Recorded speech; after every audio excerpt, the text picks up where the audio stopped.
Hai guys, welcome back to our YouTube channel. Hari ini gue akan membuat squishy. Bahan-bahannya ada gunting, penggaris, kertas HVS. Kalian boleh gunain pensil warna. Ini ada pensil warna. Ini selotip. Kalian boleh gunain apa tuh namanya, double tip ya. Iya, boleh yang mana, yang penting dia lem. Dan kalian butuh plastik. Kalau aku plastik putih, kalian bawa plastik apa aja? Aku plastik herbal aja. Oke, mari kita mulai. Let's get started. Oke, pertama-tama saya gunakan pensil untuk menggariskannya ya.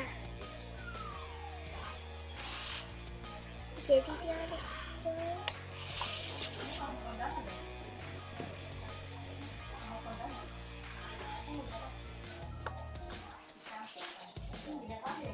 oke, kotak dulu ya guys.